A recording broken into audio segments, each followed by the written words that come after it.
So oddly enough, I've been sent a promo copy of this new Dave Lombardo record, Rites of Percussion, which is pretty cool. I'll never complain about getting a chance to check out some new music ahead of release, but what can I really say about this album that couldn't be said about any performance that you could see at a drum clinic? Dave Lombardo is a drummer that for many people needs no introduction, but in case metal or rock aren't your main things, I will fill you in. Mainly known as one of the founding members of Slayer, filling drum duties for them on and off over the years, I think leaving and coming back like 3 separate times. He's also played in Fantomas, Dead Cross, Suicidal Tendencies, The Misfits, Mr. Bungle, and Testament, and I'm sure the list of bands that he's almost been in is even longer. So this is Lombardo's first proper solo record. It's not necessarily metal-oriented or even rock-oriented. Like I said before, this album is basically a 35-minute collection of tracks that more or less sound like something that you would hear at a drum clinic. And that's fine. It is, on first impression, really good drumming, and I'm sure that to anyone who plays the drums, this record is going to land a lot better or be a lot more obviously technically impressive, but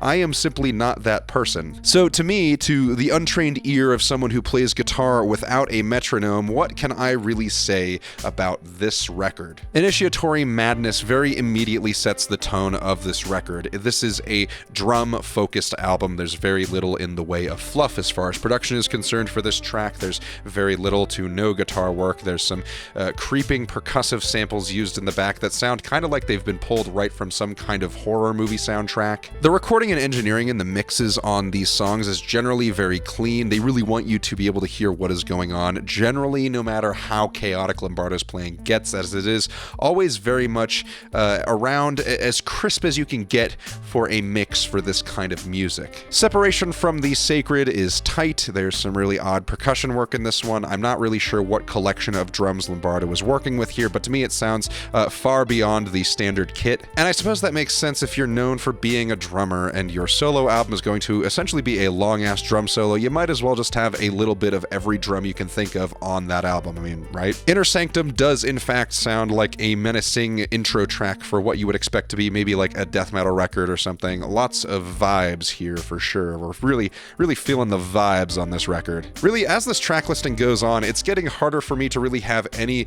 particularly well-grounded thoughts on what I'm hearing. Like, yes, it's all very well presented. It's at most points pretty interesting to listen to. You could call many moments captivating. You could say it's a display of technical mastery as a whole. I'm sure a lot of drum publications and metal magazines in general are going to really laud this thing as like the next big ooh, like take a look at the new Dave Lombardo record. You know, a lot of mainstream metal like publications and tabloids are like super into just championing like a person or like a musician at any given time. For a few years it was like John Petrucci and Corey Taylor and they just pick a dude who is like generally pretty well known already, and then they seem to just kind of throw that guy's opinion out there like on every little thing, and something tells me Dave Lombardo is going to be like the next dude. But anyway, going further into this album with tracks like Journey of the Host, the most that I can really say is I enjoy some of the odd electronic touches used here and there, which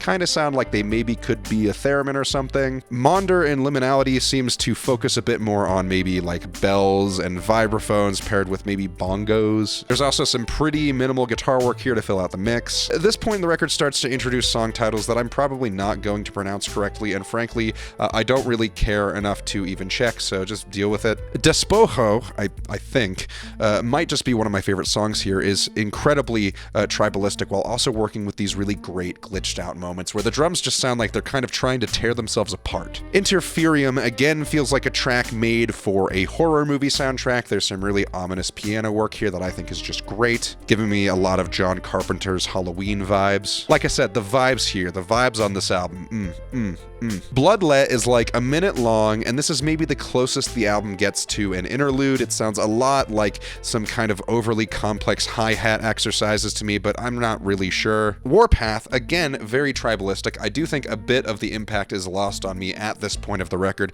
as a lot of these songs have points that to me feel like they're doing the same kind of touch and go building of tension. It's kind of like a one-trick pony. Guerrero, I think, again, reminds me a lot of the music that plays in the Lord of the Rings whenever some kind of war machine type shit is happening with the orcs, and I think that's pretty sick.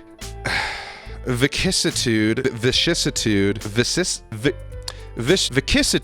and Omiero both fly by pretty quickly. They kind of feel like two sides of the same coin, though. On the latter track, I am a big fan of these weird, swirling, almost vocal parts. Lots of particularly weird percussion work on this one, and I'm here for it. Animismo, or Animismo, as a final track certainly feels intentionally left for last. I feel like it's kind of necessary when it comes to a lot of drum work where you have this sort of big finale, though in this case, it's less so an explosive finish, like say like a Rush drum solo, but it's just sort of an all-encompassing pass over the last half hour of music, taking some time to really tie everything together. So I mean, beyond that, what do I really have to say about this record? I guess I liked it. I mean, I enjoyed listening to it, but I feel as if this album falls into this category of music that you listen to because you feel like you have an obligation to an artist, and not necessarily because you actually care that much about the music that you're listening to. Which I'm sure is a response that is going to vary for many people, but for me as a non-drummer, I can appreciate what's here. I think it is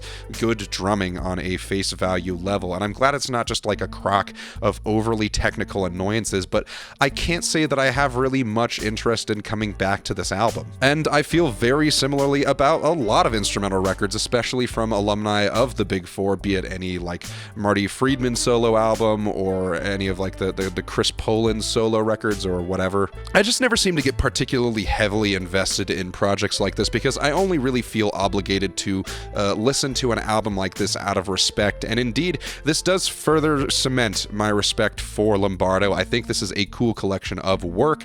I just can't really bring myself to say that I would care to listen to it again anytime soon beyond the times that I have listened to it to try and flesh out my thoughts on these songs more. So, like I said, I'm really hoping that this album doesn't become like this big, like, you gotta check out the new album from Dave Lombardo, it's so good! And I think a lot of publications are gonna just pick this thing up and just sort of like dishonestly shill it. And I get it.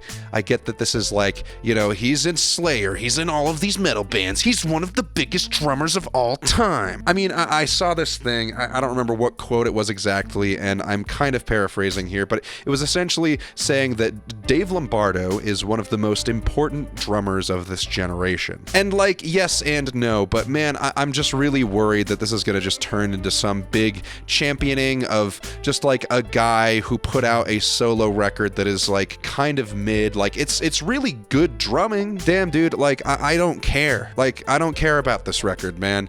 This album came out, I listened to it a bunch of times, and you know what I got out of it? Really not much. And you know, like I love a lot of Dave Lombardo's work. I think a lot of the Slayer catalog is amazing. I'm not the biggest Slayer fan ever. It's not like I hate them or anything. I really like them. I like some of the Dead Cross stuff. I didn't really like Dead Cross 2 very much, sorry. There is a lot of stuff here that just, like, it's touch and go with this record, and I think a lot of people are just gonna start jerking off, like the people are jerking off Dave Lombardo's creativity dick right now, and I think that needs to stop. Anyway, Rites of Percussion, I think, is a pretty solid 5. Thank you all so much for watching. Let me know what you thought of this album in the comments below. Remember to like and subscribe. Check out my Instagram, my Reverb, and my Depop. Links to all of those are in the description below. Thank you all so much again for watching. We'll see you on the flip side.